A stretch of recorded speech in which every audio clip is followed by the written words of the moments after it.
Right guys, I'm just doing a tutorial or a demonstration on this real-time C101 fingerprint attendance monitor. I've had this now for about a month or so, and I tried playing with it, and I just feel that a lot of guys are actually trying to buy this thing without having a clue of what you can or cannot do with it. So I'm putting this up for the benefit of all the guys just like me that are struggling to make a decision as to whether it's actually worth a cent or not. I bought this thing for roughly about $30 more or less. I think maybe a bit more actually, never mind that. Anyways, so let's start then. This is what this thing looks like, and quite a bit of confusion with regards to actually how to use this thing, because the user manual that comes with it is absolutely useless. The grammar, the English grammar, makes no sense at all.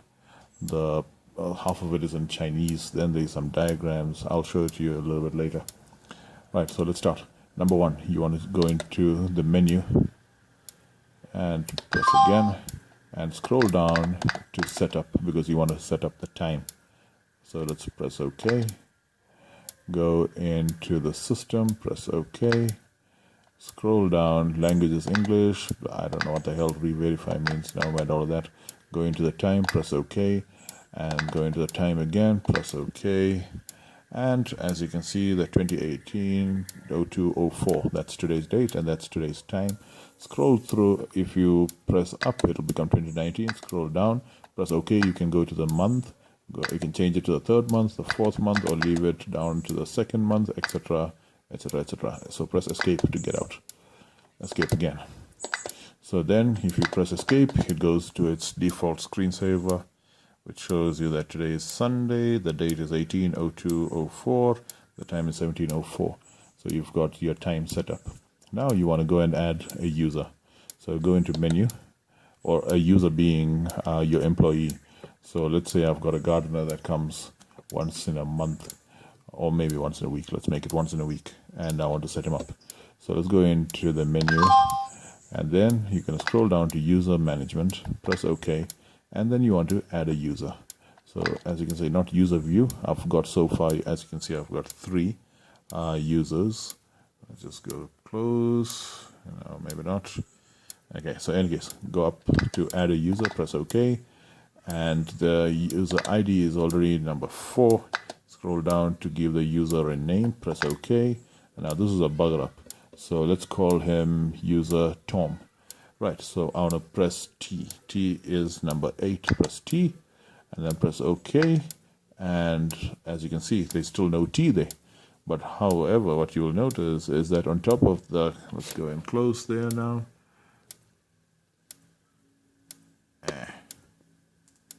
Out of focus.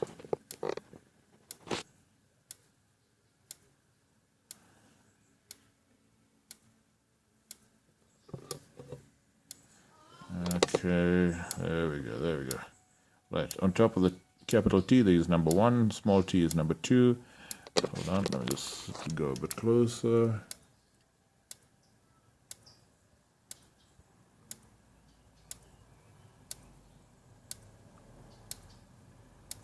Okay, never mind.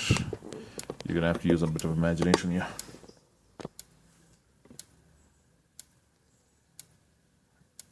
Okay. Right, so let's continue now. So if you want the capital T, you're gonna press number 1. So we're gonna hit 1. There we go. Right, and then you want O for Tom. It's T. You go to O, press OK, and again the M N O, small capital M, small m, capital N, small n, capital O, small o. So I want capital O, which is digit number 5. So let's press number 5. There we go. So then you want to go with sorry guys.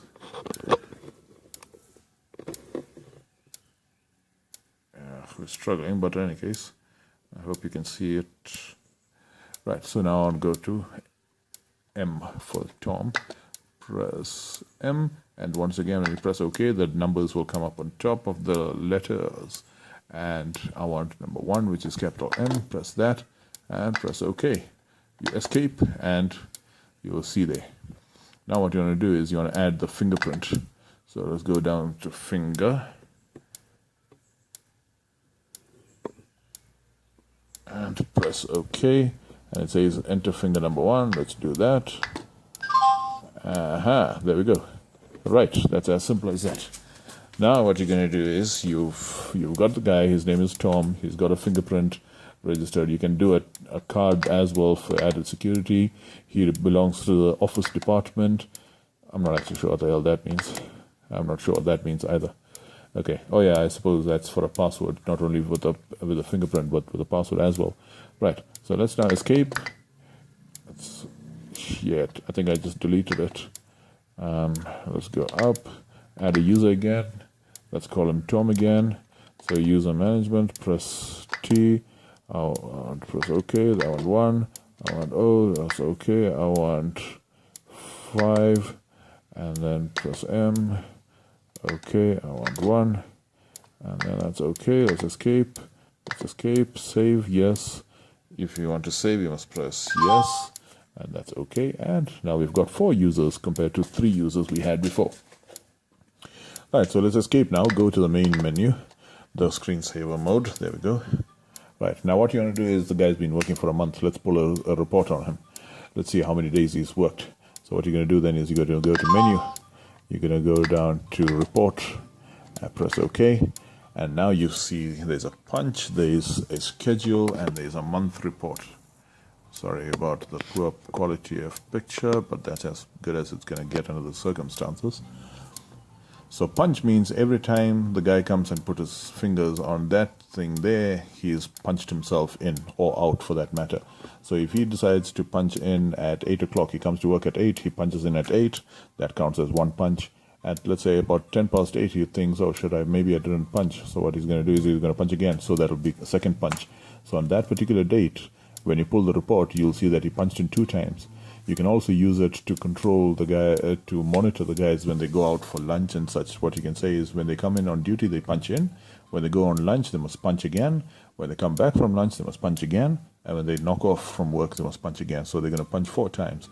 So then what you're going to see is that at 8 o'clock, there was the first punch. When you went for lunch at 1 o'clock, that will be the second punch. When he came back from lunch at 2 o'clock, that will be the third punch. And when he leaves work at, say, 5 o'clock, there will be a 4th punch. So let's pull his report now. Right, you go to menu, you go down to report, press OK, and you want the punch report. Now before you do this, I forgot, you need a flash card. Right, USB flash drive. Let's slot it into the thing here on the side. Oops, upside down, and in you go. Right, now the thing is, this is a 1 GB USB flash drive. I previously tried with a 32 GB, which was rejected consecutively. And I figured out that this thing being made in China probably can't handle such a big hard USB flash drive. So maybe go with, if your attempt is not successful, then you can just change and use something smaller.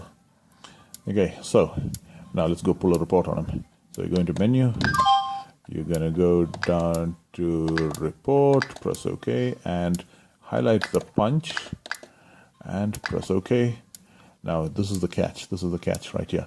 Right. So you want, let's assume that you want from 2018, 1 January to the end of January 2018. So you're going to go there. But on the other hand, let's scroll down and you see that you're going to look at the 1st of December 2017 up to, you press OK, it goes out. You can change the date if you want to start from the 10th of December, for example. And then you just press OK, it goes on to the next one, OK, the next one, etc., etc., etc. Well, I started this on the 1st, so let's start this on 2018-01-01 till 2018-01-31. Right. So you press OK, and once you're happy with the input dates and the starting and the ending dates, press Escape, and then it asks you Start Report. Press yes for OK, press no for Escape.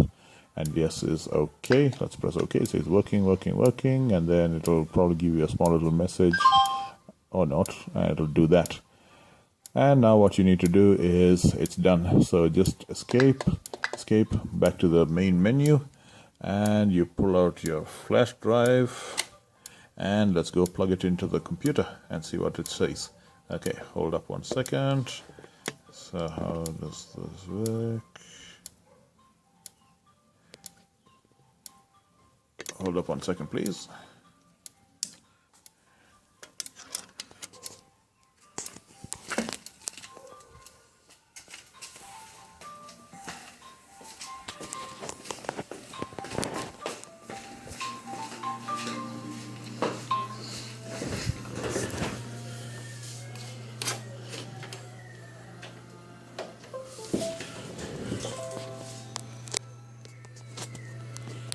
Yeah, don't worry, I'm still with you guys.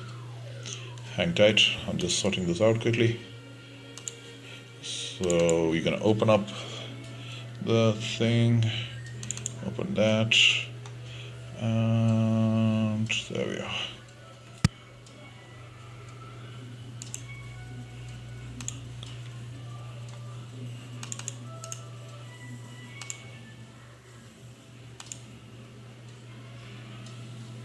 Right.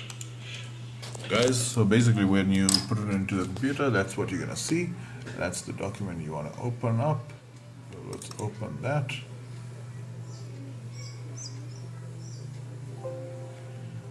And then you get this message here. I'm not quite sure I trust it, but what the hell. Let's go yes. And there we go. So according to this document now, according to this record, on the first it did not work. I'm, by the way, looking at my employee named Madison, who belongs in the office department, and he shifts 00. I'm not quite sure what that means. No mind. On the first, the second, the third, the fourth, up to the 11th, he did not work. He did not punch in. On the 12th, he punched in at 16:35. So I assume that he forgot to punch in for the whole day, and he punched in as he went home. On the 13th, he punched in at 8:06. On the 14th, he punched in at 7:58. So those are the 3 days that he came to work. Then he was off for the 15th, the 16th, all the way up to the 22nd. And then on the 22nd, he punched in at 8:05. And then if we have to scroll sideways, there we go. He did the same thing on those particular dates. On the 24th, now this is a perfect example of a possible error. Now here what probably happened is on the 24th, he punched in at 8:04. And then he wasn't sure that he actually punched in. So for safety, he went and tried a second time. He punched in at 8:12 again. And then at 9:25, he probably could not remember whether he punched in or not. So he went and punched in one more time for safety. There we go. So that could have been, we could have interpreted this differently and said, right, 8:04, he came to work. 8:12, he went for a tea break, and then only came back from the tea break at 9:25. Same thing happened now on the 31st. He came to work at 8:13, which is the first time he punched in, and then at 16:56, when he left the workplace, he punched himself out. So there we go. Every time he scans his fingerprint, it will record the time that he was actually scanned in. So guys, this is basically it. And then what I'm going to actually show you guys, hold on a second, is the instruction booklet which comes with it, which is, in my humble opinion, absolute rubbish. I don't see the point of actually giving a booklet like this for instruction. For example, what I'm going to show you, there we go. So this is how the instruction booklet tells you to import and export the data. What the hell does this mean?